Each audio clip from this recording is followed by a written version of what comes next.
고발 사주 의혹으로 재판에 넘겨진 손준성 대구고검 차장검사가 1심에서 징역 1년의 실형을 선고받았습니다. 재판부는 손 검사가 최강욱 전 의원과 유시민 작가 등에 대한 고발장을 지금의 국민의힘인 당시 야권에 전달한 사실이 인정된다고 판단했습니다. 오늘부터 전세 대출도 온라인에서 더 낮은 금리로 손쉽게 갈아탈 수 있습니다. 은행권의 대출 금리는 치열한 경쟁 속에 넉 달 만에 하락 전환했습니다. 지난해 법인세와 소득세가 줄면서 국세가 역대 최대 수준의 결손을 기록했습니다. 애초 예상보다 56조 4천억 원이 덜 거친 것으로 집계됐습니다. 윤석열 대통령이 중앙통합방위회의와 군 주요 지휘관 회의를 잇따라 주재했습니다. 국가안보실은 현재 안보 상황이 엄중하다는 인식에 따라 대통령 주재 회의가 열렸다고 밝혔습니다. YTN 뉴스앤 이슈 이어갑니다. 지난해 경기 불황으로 국세가 애초 예상에 비해 56조 4천억 원 덜 거친 것으로 집계됐습니다. 결손 기준 사상 최대인데요. 취재기자 연결해서 자세히 알아보겠습니다. 이승은 기자. 네, 경제부입니다.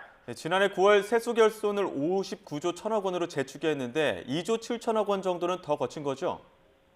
그렇습니다. 기획재정부는 지난해 국세 수입이 344조 1천억 원으로 한 해 전에 비해 51조 9천억 원 줄었다고 밝혔습니다. 본 예산 대비로는 56조 4천억 원 덜 거쳤습니다. 다만 지난해 4분기 소득세와 법인세가 예상보다 더 들어오면서 지난해 9월 재추계치에 비해서는 2조 7천억 원이 더 거쳤습니다. 56조 4천억 원은 결손 기준 최대 규모입니다. 지난해 세수 오차율은 14.1%로 2021년에 21.7%, 2022년 15.3%에 이어 3년 연속 두 자릿수 오차율을 기록했습니다. 법인세 결손이 전체 결손의 44%를 차지했습니다. 법인세는 기업 영업이익 부진으로 80조 4천억 원 거치는 데 그쳐서 본 예산 대비 24조 6천억 원이 부족했습니다. 소득세는 부동산 경기 침체에 따라 양도소득세를 중심으로 16조 원 덜 거쳤습니다. 수입 감소로 부가가치세가 9조 4천억 원, 관세가 3조 4천억 원 덜 거쳤습니다. 공시지가 하락과 세율 인하로 종합부동산세가 한 해 전보다 2조 2천억 원 감소한 4조 6천억 원 거치면서 예산 대비 1조 1천억 원 부족했습니다. 정부는 올해 국세 수입은 367조 4천억 원으로 전망했습니다. 최근 주식 양도세 대주주 요건 완화와 개인 종합자산 관리계좌 세제 혜택 확대 등 이딴 감세 정책과 관련해서는 올해 미치는 영향은 거의 없을 것이라고 밝혔습니다. 세수 추계 정확성을 높이기 위해서는 추계 모형 고도화와 세수 추계위원회 민간 전문성 보강, 국제기구와 협업을 강화할 것이라고 밝혔습니다. 지금까지 YTN 이승은입니다. 이른바 고발 사주 의혹으로 재판에 넘겨진 손준성 대구고검 차장검사가 1심에서 징역 1년 실형을 선고받았습니다. 재판부는 손 검사가 정치적 중립을 정면으로 위배해 검찰권을 남용했다며 죄책이 무겁다고 질타했습니다. 자세한 내용 취재기자 연결해 알아보겠습니다. 김다연 기자. 네, 서울중앙지방법원입니다. 네, 오늘 판결 내용 자세히 정리해 주시죠. 네, 서울중앙지방법원은 오늘 고발 사주 의혹으로 재판에 넘겨진 손준성 검사에게 징역 1년의 실형을 선고했습니다. 또 손 검사가 증거를 없앨 우려는 없어 보인다며 법정 구속은 하지 않았습니다. 재판부는 먼저 손 검사가 지난 2020년 4월 최강욱 전 의원과 유시민 작가 등 범여권 인사 고발장 등을 당시 야권에 직접 보낸 사실이 인정된다고 판단했습니다. 이어 손 검사가 직무상 알게 된 실명 판결문 등을 전달해 비밀을 누설한 게 맞는다며 가장 중요한 정치적 중립을 정면으로 위반해 검찰권을 남용했다고 질타했습니다. 다만 고발장이 수사기관에 접수되지 않는 등 실제 선거에 영향을 미치지는 않았다고 보고 공직선거법 위반으로 처벌하기는 어렵다고 설명했습니다. 이 고발 사주 의혹은 지난 2021년 9월 인터넷 언론 뉴스버스가 보도한 한 기사에서 출발합니다. 뉴스버스는 윤석열 대통령이 검찰총장으로 재직할 당시 대검찰청에서 21대 총선 직전 범여권 인사에 대한 고발을 당시 야당 측에 사주했다는 의혹을 제기했습니다. 윤 총장의 측근인 손준성 당시 대검 수사정보 정책관이 총선에 개입할 목적으로 고발장을 작성했고 검찰 출신인 김웅 의원을 통해 당시 야당 측에 이를 전달했다는 내용입니다. 앞서 지난해 11월 결심 공판에서 공수처는 손 검사가 정치적 중립을 어기고 윤석열 당시 총장을 비호하기 위해 국기문란 행위를 저질렀다며 징역 5년을 구형했습니다. 손 검사는 고발 사주 의혹으로 재판을 받던 지난해 9월 검사장으로 승진했고 지난달엔 국회에서 탄핵 소추안이 의결돼서 직무가 정지되기도 했습니다. 오늘 선고를 마친 후 손 검사는 취재진을 만나서 사실관계와 법률관계를 모두 받아들일 수 없다며 항소를 반발했습니다. 지금까지 서울중앙지방법원에서 YTN 김다현입니다. 더불어민주당 이재명 대표가 신년 기자회견을 열어 총선을 통해 윤석열 정부가 불러온 국정위기를 극복해내겠다고 밝혔습니다. 이 대표는 지난 2년 윤석열 정부는 주권자인 국민의 뜻을 무시한 채 정적 죽이기에만 올인했다며 죽이는 정치를 중단하고 살리는 정치를 하겠다고 강조했습니다. 이어 대한민국이 민생, 전쟁, 저출생, 민주주의라는 4대 위기에 처했지만 윤석열 정부는 아무런 해법은 제시하지 못한 채 대통령이 경로했다는 반응만 보였다고 비판했습니다. 이 대표 발언 직접 들어보겠습니다. 국민 통합에 앞장서야 할 대통령이 국민을 편가르고 시대착오적인 이념 전쟁을 벌인 결과 우리 사회는 더 극심하게 양극단으로 치닫게 됐습니다. 윤석열 정부에 반대하는 모든 세력은 이권 카르텔로 매도되고 공산 전체주의를 맹종하는 반국가 세력이라고 낙인이 찍혔습니다. 상상조차 할 수 없었던 정치인의 암살 테러가 가장 안전하다는 대한민국의 백주대낮에 벌어졌습니다. 이번 총선은 대한민국이 잃어버린 비전을 되찾는 날입니다.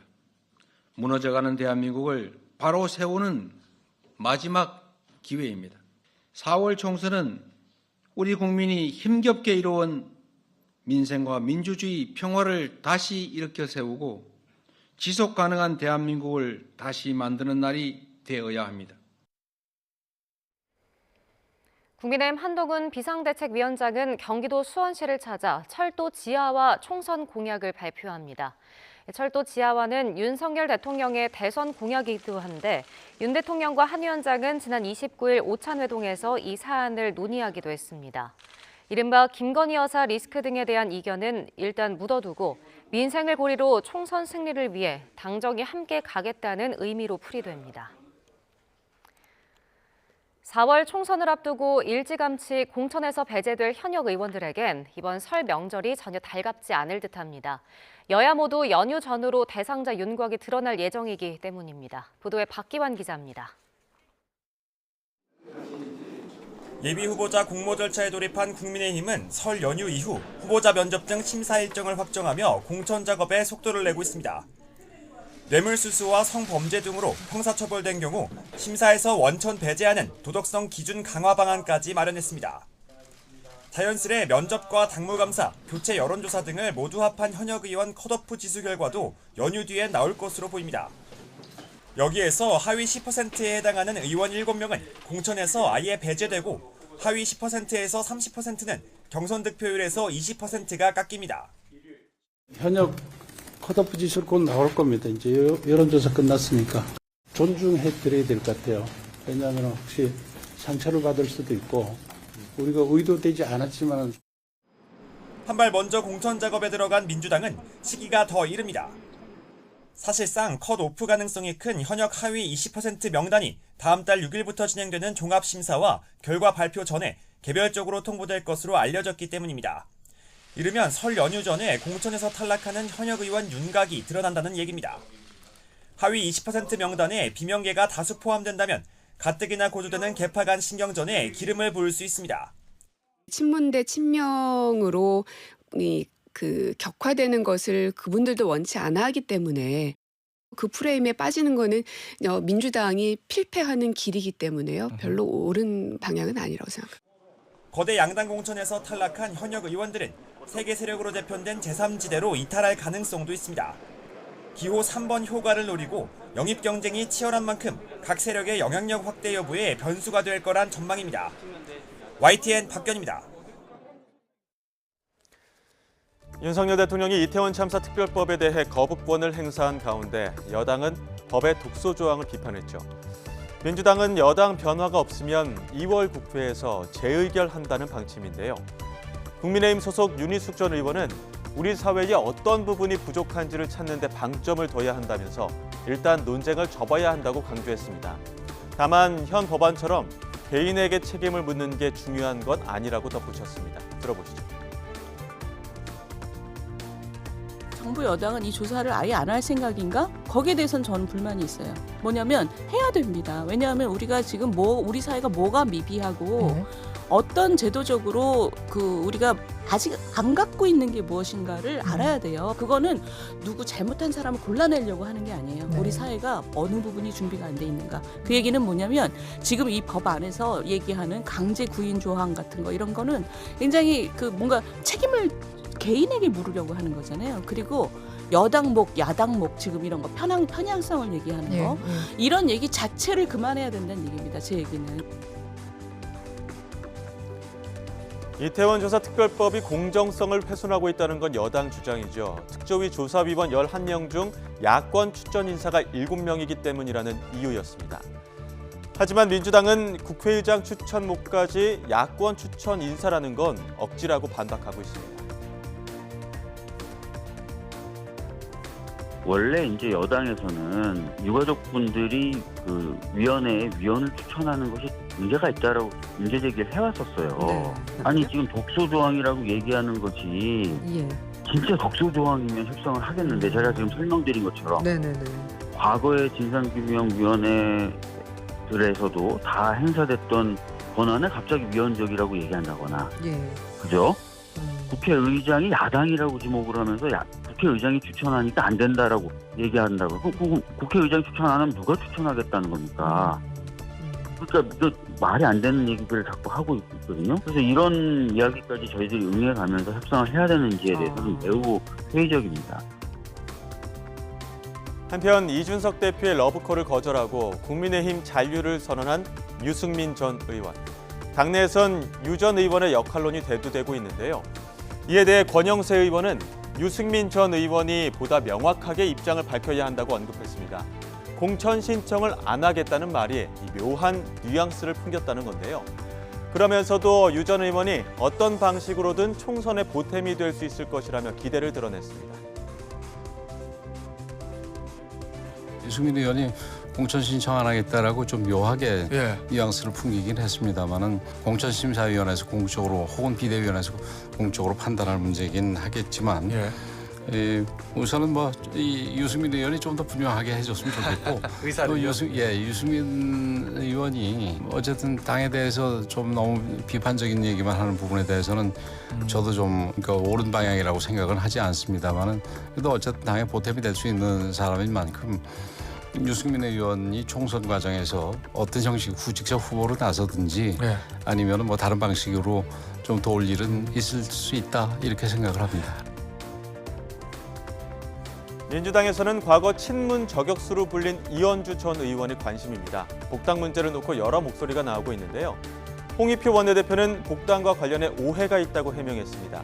이재명 대표가 먼저 제안을 한 게 아니라 이현주 전 의원 쪽에서 먼저 사인이 왔다는 겁니다. 이것이 약간 오해가 있는데요. 대표님께서도 이게 이제 어떤 다른 지인을 통해서 이현주 의원 쪽이 대표가 전화를 해주면 아마 복당을 할 것 같다라는 얘기를 듣고 대표가 전화를 한 거거든요. 그러니까 이게 선후 관계가 좀 바뀐 거죠. 그러면 사실상 이현주 의원 측에서 먼저 사인을 보냈다라는 말씀이신가요? 그렇죠. 대표님이 저한테 얘기를 하면서 그리고 자기가 많은 분들이 오해가 있는 것처럼 어떤 것도 약속한 게 없다. 이현주 의원에게. 그래서 대표께서 그냥 복당하고 나는 공천이고 어떤 약속을 한 것도 없습니다. 그냥 복당을 하겠다면 복당을 하라 이렇게 말씀을 했다고 그랬고 그래서 저도 복당 자체를까지 막을 필요는 있겠느냐. 그러나 좀 더 선당우사하는 모습은 필요하지 않겠습니까? 이렇게 말씀을 드렸고 대표님도 그렇죠. 그렇게 같이 얘기를 나눈 게 전부입니다. 윤석열 대통령이 국가안보 위협 상황에 대비해 민관, 군, 경의 주요 지휘자들이 모이는 중앙통합방위회의를 주재했습니다. 윤 대통령은 북한 정권이 선거 개입을 목적으로 접경 지역 도발과 가짜뉴스, 사이버 공격에 나설 거라고 예상했습니다. 취재기자 연결합니다. 조은지 기자. 네, 용산 대통령실입니다. 북한이 어제도 순항미사일을 발사하는 등 연초부터 도발을 계속하고 있는데 윤 대통령은 어떻게 판단하고 있습니까? 네, 윤석열 대통령은 통합방위회의 모두 발언에서 먼저 최근 엄중한 안보 상황을 짚었습니다. 북한이 연초부터 미사일 발사와 서해상 포격 등 도발을 계속하고 있다면서 특히 러시아와 무기 거래를 하며 국제법과 유엔 안보리 결의를 노골적으로 무시하고 있다고 지적했습니다. 윤 대통령은 북한 정권은 전 세계에서 유일하게 핵 선제 사용을 법제화한 비이성적인 집단으로 오로지 세습 전체주의 정권 유지를 위해 물불을 가리지 않고 민족조차 부인하는 반민족, 반통일적인 행태를 보인다고 비판했습니다. 특히 올해는 자유민주주의 정치 시스템의 핵심인 중요한 선거, 즉 총선을 앞두고 있다고 언급하면서 관련해 북한의 여러 도발이 예상된다고 밝혔습니다. 중요한 정치 일정이 있는 해에는 늘 사회 교란과 심리전 그리고 도발을 감행해 왔습니다. 올해도 접경지 도발, 무인기 침투, 가짜뉴스, 사이버 공격, 후방 교란 등 선거 개입을 위한 여러 도발이 예상되고 있습니다. 윤석열 대통령은 국토방위와 국민안전 수호라는 기존의 물리적 개념의 안보를 넘어 가치 안보를 처음으로 언급했는데요. 우리의 자유민주주의 시스템을 지키는 것도 안보고 이 둘은 동전의 양면과 같다고 했습니다. 군이 일단 방위를 책임지겠지만 안보 위기 때는 그래서 민, 관, 군, 경이 협력하는 국가 총력 대비 시스템을 강화해야 한다고 강조했습니다. 네, 윤 대통령 모두 발언 이후에는 회의가 비공개로 진행이 됐는데 어떤 내용 다뤘을까요?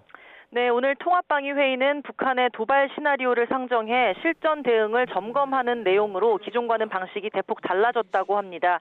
예를 들어 북한이 장사정포를 쏜다면 정부 여러 부처와 지자체들이 어떻게 대응할지를 한자리에서 발표하면서 실질적이고 유기적인 방위체계를 구축했다는 설명인데요. 또 사이버 공격 대응에도 방점을 찍었습니다. 사이버 공격으로 국가 기능과 국민의 일상이 한순간에 마비될 수 있고 가짜뉴스와 허위 선전선동으로 사회가 혼란에 빠질 수 있는 만큼 이를 확실하게 차단하는 방안을 충실히 논의한 걸로 전해졌습니다. 오늘 회의에는 중앙정부와 지자체, 국정원과 군, 경찰청, 소방청 주요 지휘자는 물론 처음으로 국민 참관단 11명이 참여했습니다. 지난해 10월 동해 목선 귀순 때 신속한 신고로 작전 성공을 이끌었던 주민 등 접경 지역의 국민이 윤 대통령 가까이 앉아서 눈길을 끌었습니다. 윤 대통령은 오후에는 안보 대비 태세 점검 군 주요 지휘관 회의를 주재합니다. 통상 국방부 장관이 좌장을 맡았는데 대통령실 관계자는 북한이 대한민국을 초토화한다는 등 위협을 고조하는 상황 속에 국군 통수권자인 윤 대통령이 국민을 안심시키도록 직접 점검에 나서는 거라고 설명했습니다. 지금까지 용산 대통령실에서 YTN 조은지입니다. 최근 이어지는 북한의 도발이 전면전 태세는 아닌 것으로 평가되는 가운데 한미 양국은 국지적 도발 가능성에 대비하고 있는 것으로 전해졌습니다. 조현동 주한 미국 대사는 북한의 위협에 대응하기 위해 한미일 안보 협력을 더욱 강화할 것이라고 강조했습니다. 신웅진 기자의 보도입니다.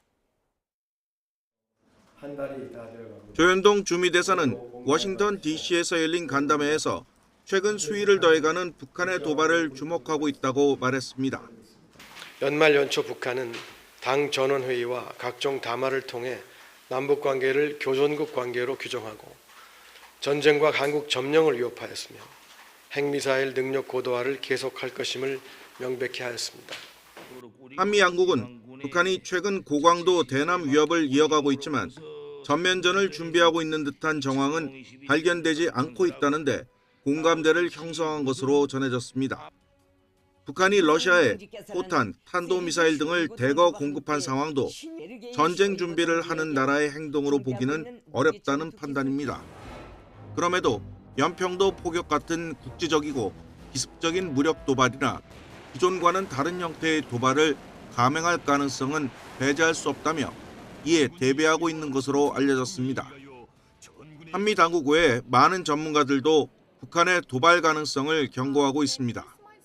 CIA 출신 한반도 전문가인 수미 대리는 북한이 남한 영해를 향한 미사일 발사와 드론 비행, 서해 북방 한계선 침범 등 낮은 수위의 도발을 통해 남한의 보복 대응을 유도하고 이런 상황이 전쟁으로까지 이어질 가능성을 경계해야 한다고 주장했습니다.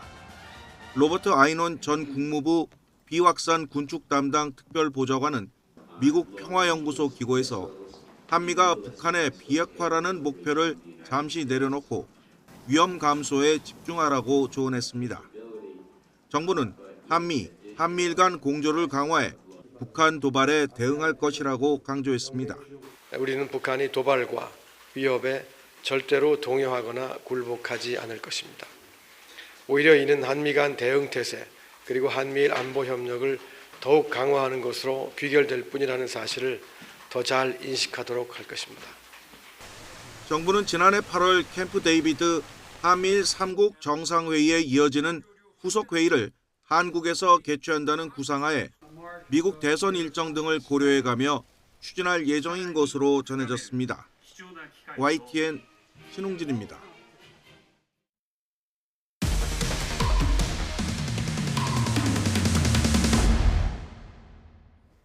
청각장애인 커플이 다른 장애인들에게 폭행과 갈취, 성범죄까지 당한 사건 최근 YTN이 전해드렸는데요.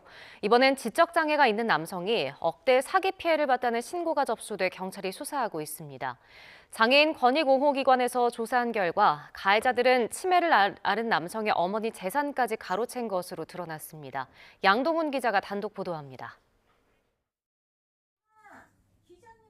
대전에 사는 A씨는 어머니가 입원했다는 소식을 듣고 병원을 찾아갔다가 오랜만에 40대 남동생을 만났습니다. 어수룩한 면이 있었던 동생은 A씨에게 최근 알게 된 3명한테 폭행과 갈취를 당했다고 털어놨습니다. 신고를 하자 경찰은 동생의 지능검사를 권유했습니다. 지능지수 51에 사회 연령 10살 4개월로 지적장애에 해당한다는 진단이 나왔습니다. 이런 이유로 범행을 당하면서도 제대로 저항을 하지 못했습니다. 자기들이 원하는 대답이 안 나오면은 막 소리 지르고 때리고 그래. 욕하고 때리고 목을 줄러 이렇게 발로 차고. 장애인 권익옹호기관에도 알렸는데 조사 결과가 충격적이었습니다. 가해자들이 A씨 동생 명의로 대출을 강요하고 7천만 원이 넘는 차를 사게 해 가로챈 거로 드러났습니다. 또 휴대전화 여러 대를 개통해 소액 결제를 마구잡이로 했는가 하면 카드를 만들어 명품 가방을 사게 하는 등 1억 원 넘는 금품을 가로챈 거로 나왔습니다. 2023년 1월경부터 한 9개월 정도 가해자들과 같이 생활을 하면서 가해자들의 어떤 묵시적인 여러 가지 강요나 이런 것들에 의해서 한 1억 원 정도의 피해를 입으신 것을 확인을 했고요. 가해자들은 치매 증상이 있는 A씨의 80대 어머니에게도 접근했습니다. 여자친구인 것처럼 속여 돈을 송금받고 어머니 명의로 고가 휴대전화 세대를 개통하는 등 1,000만 원 넘는 금품을 갈취한 거로 드러났습니다. 사기를 당한 충격에 A씨 어머니는 중환자실에 입원하기까지 했습니다.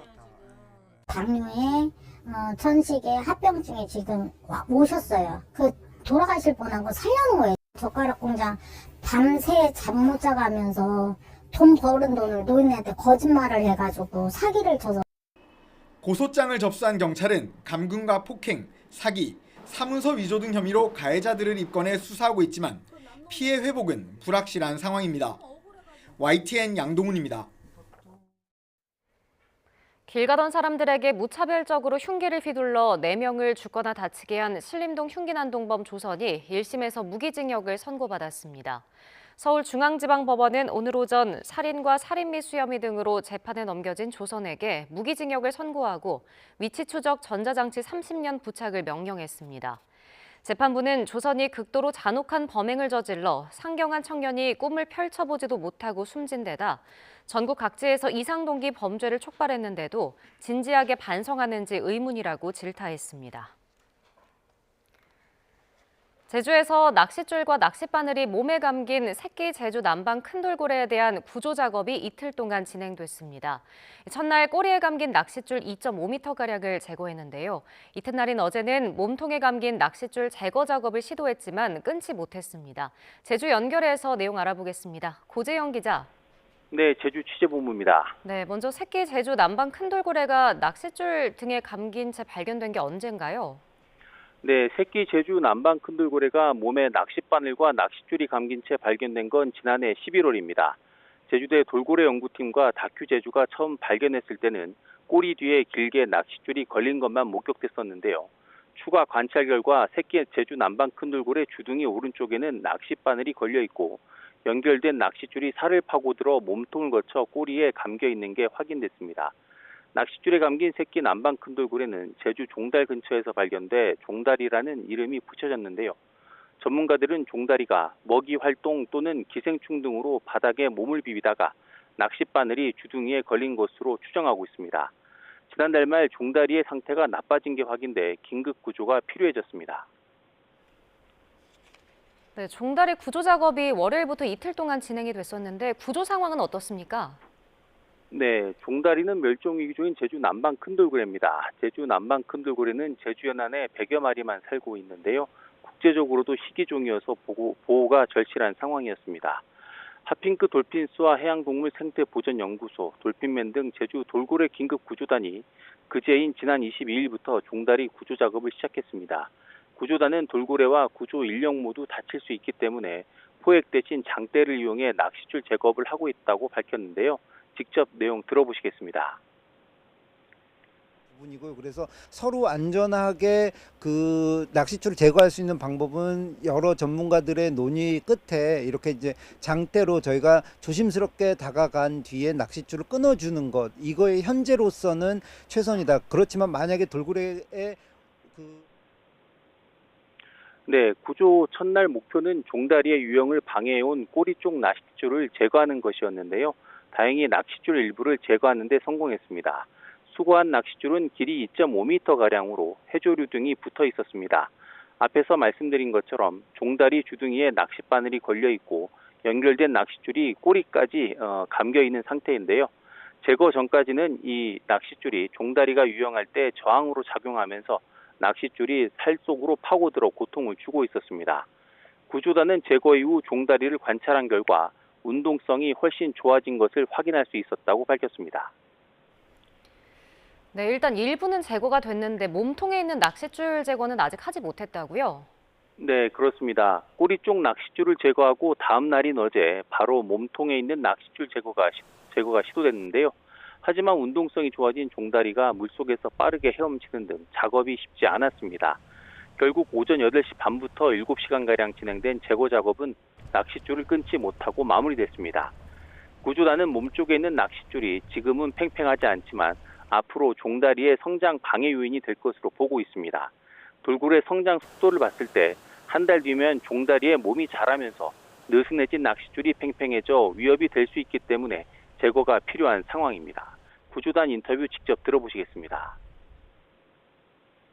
이게 지금 몸통에 이렇게 얼굴 쪽에 낚싯바늘이 있고 그게 입 위로 낚싯줄이 올라가고 그게 꼬리로 연결되어져 있는 상황이기 때문에 그 배 쪽에 있는 낚싯줄도 제거를 해주는 게 필요할 것 같다고 생각이 됩니다. 당분간 제주 지역 바다 날씨 상황이 나빠서 구조단은 기상 상황이 나아지면 낚싯줄 제거 작업을 재개할 예정입니다. 구조단은 계획대로 몸통 낚싯줄이 제거되면 종다리의 운동성 등을 관찰하고 주둥이에 걸린 낚싯바늘을 빼내는 작업 방식 등을 판단하기로 했습니다. 네, 이번 종다리 경우를 포함해서 폐역으로 인한 바다 생물 피해도 심각하다고요? 네, 그렇습니다. 버려지거나 유실된 어구와 같은 폐그물 등에 물고기 등이 걸려 죽는 것을 이른바 유령어업이라고 하는데요. 유령어업으로 인해 발생하는 피해액은 연간 4천억 원에 이릅니다. 보호종인 제주 남방 큰돌고래나 바다거북 등도 폐역으로 인한 피해를 보고 있는 상황에 이르렀는데요. 어족 자원과 해양 생태계를 위협하는 해양 폐기물은 지난 19년부터 지난 2020년까지 매년 10만 톤 넘게 수거되고 있습니다. 문제는 수거 속도보다 버려지는 속도가 빠르다는 건데요. 이번 종다리의 경우를 보더라도 해양 생물을 보호하기 위한 모두의 노력이 필요한 상황입니다. 지금까지 제주에서 YTN 고재영입니다.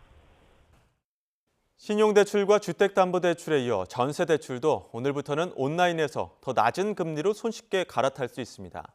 금융권의 대출금리 경쟁이 치열해지면서 서민 이자 부담은 줄어드는 것으로 나타났는데요. 취재 임팩트 경제부 기자와 자세한 내용 알아보겠습니다. 이형원 기자. 네, 금융위원회입니다. 네, 전세대출도 온라인 대환대출이 가능해진 거죠? 네, 오늘부터 전세 대출도 온라인에서 더 싼 금리를 찾아 갈아탈 수 있게 됐습니다. 기존에는 신용대출과 아파트 주택담보대출만 가능했는데 서비스가 확대된 겁니다. 온라인 대환대출을 이용하려면 먼저 네이버페이 같은 대출 비교 플랫폼이나 은행권에서 만든 자체 앱에 접속해야 합니다. 여기서 대출 금리를 비교한 뒤 더 싼 이자를 낼 수 있는 새 상품으로 갈아타면 되는데요. 휴대전화 터치 몇 번만으로 이자를 아낄 수 있게 되는 겁니다. 편리한 서비스이긴 한데 모두 이용할 수 있는 건 아니라고요.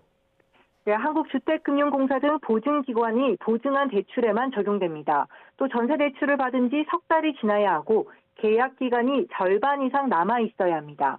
연체가 있어서도 안 되는데요. 이렇게 제한을 둔 이유가 있습니다. 과도하고 빈번한 대출 이동을 방지하고 기존 전세대출 보증기관의 보증상품 취급 기준 등을 감안해서 기간을 제한하고 있습니다.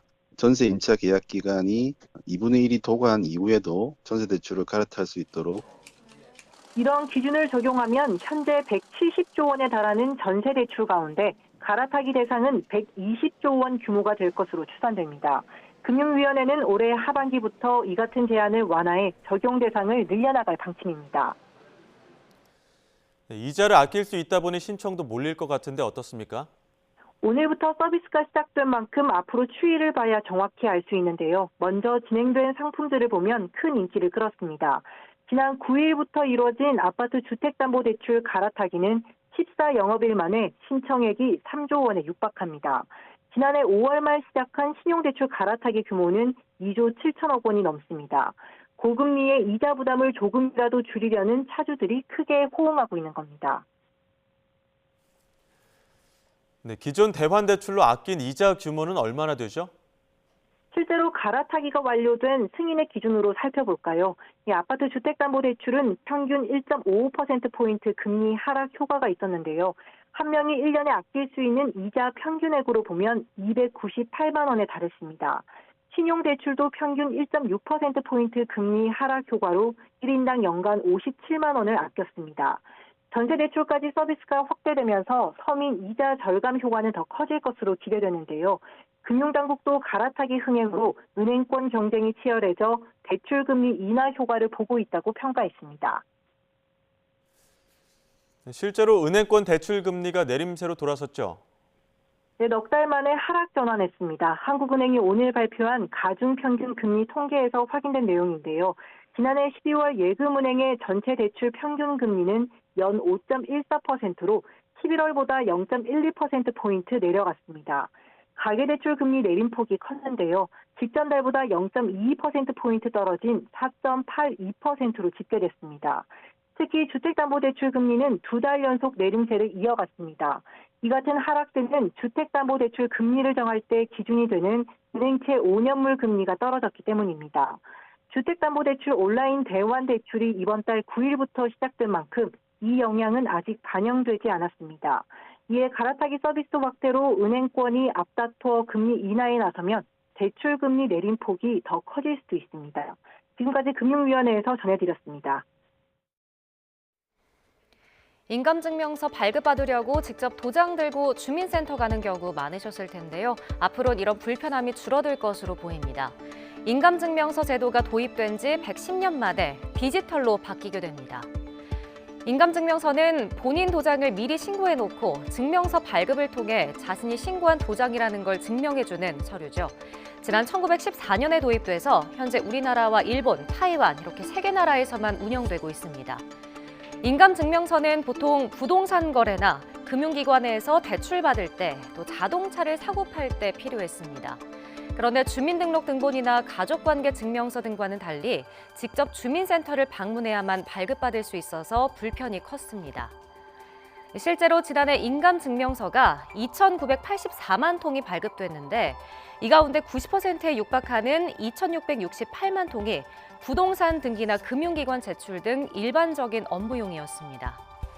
이에 대해 정부는 우선 관행적으로 요구했던 사무 295건을 올해 말까지 폐지하고 존치 근거 규정이 있는 경우에는 내년 6월까지 단계적으로 폐지 여부를 결정할 방침인데요.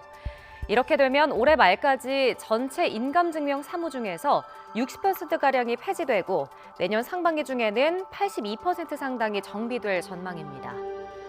또 인감증명서가 필요한 경우에도 주민센터에 직접 갈 필요 없이 정부24를 통해 발급받을 수 있게 되는데요. 먼저 재산권과 관련 없는 사무는 온라인에서 전자파일 형태로 내려받을 수 있게 됩니다. 부동산 등기 업무 등 재산권과 직접 관련이 있는 사무도 민원인이 제출할 필요가 없어집니다. 또 기관 간 인감 정보를 공유해서 법원 직원이 전산으로 확인해 처리할 수 있게 되는데요. 또 자동차를 팔거나 단순 신분 확인용으로는 간편 인증 수단으로도 대체됩니다. 인감증명서의 온라인 발급에 보안이 취약한 것 아니냐는 우려도 있는데요. 이에 대해 정부는 온라인 발급은 본인만 발급받을 수 있고 통보 서비스로 발급 사실을 알린다고 밝혔습니다. 또 복합 인증이나 위변조 방지 등 대책을 마련한다며 보안 조치도 강화한다고 덧붙였습니다. 미국 연방공개시장위원회가 올해 첫 회의를 열고 기준금리를 결정합니다. 최대 관심사는 3월 금리 인하 여부인 만큼 시장은 제롬 파월 의장의 말 한마디 한마디에 촉각을 곤두세울 것으로 보입니다. 나연수 기자입니다. 올해 처음 열리는 미국 연방공개시장위원회. 1월 기준금리는 현재 5.25에서 5.5% 동결이 유력합니다. 이번 회의의 방점은 금리 자체보다 제롬 파월 연준 의장의 발언에 있습니다. 메시지의 뉘앙스를 통해 오는 3월 회의에서의 금리 인하 가능성을 가늠할 수 있기 때문입니다. 시장의 예상은 반반에 가깝습니다. 우선 금리 인상이 필요하다는 기존 문구를 삭제하는 방식으로 금리 인하 힌트를 줄 것이란 기대감이 있습니다. 지난달 개인 소비지출 근원물가 상승률이 2%대로 내려오며 물가 안정 흐름을 보여준 건 이런 기대에 힘을 실어줍니다. 반면 지난해 4분기 경제 성장률이 3.3%로 시장 전망치 2%를 크게 웃돈 건 물가가 다시 오를 수도 있다는 신중론의 근거가 됩니다. 물가를 잡기 위해서 금리를 올리면 사실은 경기가 둔화되고 좀 침체가 되는 것이 자연스러운 일일 텐데 경기가 계속 좋은 거죠.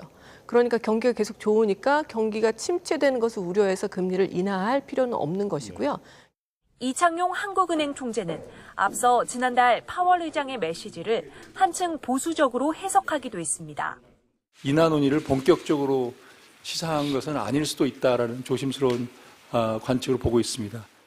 FOMC 회의와 함께 이번 주 나올 미국 빅테크 기업들의 지난해 4분기 실적과 미국 고용 지표도 향후 시장과 금리 흐름에 영향을 미칠 주요 변수입니다.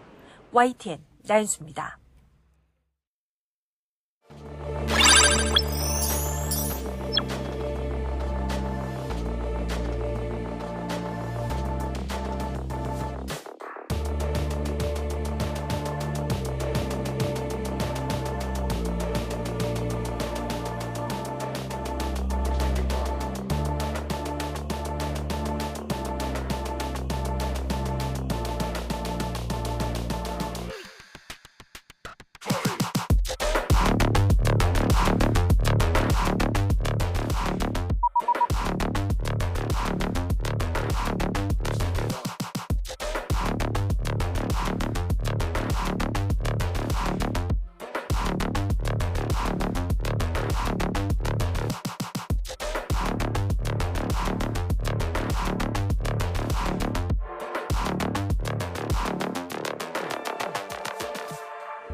네, 기온은 높지만 공기가 답답합니다. 온화한 겨울 날씨가 이어지는 대신 연일 초미세먼지가 기승을 부리고 있는데요. 현재 서울의 초미세먼지 농도는 세제곱미터당 52 마이크로그램으로 어제보다 조금 더 짙습니다. 오늘 호흡기 질환자 노약자는 물론 일반인도 바깥 활동하신다면 보건용 마스크 꼭 착용해 주셔야겠습니다. 이 자세한 미세먼지 상황부터 살펴보겠습니다. 현재 서울 등 수도권과 충청 또 경북 지역에서 초미세먼지 농도가 짙게 나타나고 있는데요. 인천에서 세제곱미터당 68 마이크로그램, 충남 62 마이크로그램, 대구 56 마이크로그램 등 내륙 곳곳에서 농도가 나쁨 수준으로 치솟았습니다.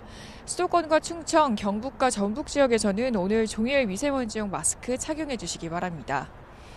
특히 세종과 충남 지역에는 고농도 미세먼지 비상저감 조치가 내려졌습니다. 이 지역에서는 오늘 밤 9시까지 먼지 배출이 많은 사업장과 공사장의 운영 시간이 단축되고요.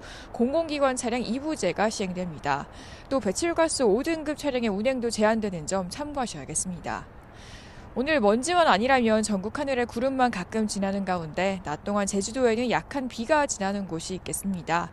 이 공기는 답답하지만 종일 추위 걱정은 없겠는데요. 오늘 서울 9도, 광주 12도, 부산 14도 등 전국에서 낮 기온이 10도에서 15도 안팎 예상됩니다. 내일은 남부지방과 제주도에 또 한 차례 비가 내리겠고요. 동해안에는 모레까지 많은 눈이 예상됩니다. 당분간 기온은 예년 수준을 웃돌겠지만 곳곳에 비가 자주 내릴 전망입니다. 연이을 대기가 정체하면서 미세먼지가 좀처럼 해소되지 못하고 있습니다. 특히 오늘 낮 동안 오염물질이 계속해서 축적되면서 오늘 밤에는 서울 등 수도권의 초미세먼지 농도가 매우 나쁨 수준까지 짙어질 전망인데요. 이 서쪽에서는 내일도 먼지가 잔류할 것으로 보이는 만큼 계속해서 호흡기 건강관리 각별히 신경 써주셔야겠습니다. 지금까지 YTN 고은재입니다. 이상으로 뉴스 앤 이슈 마치겠습니다. 잠시 후 더 뉴스가 방송됩니다. 시청해주신 여러분 고맙습니다.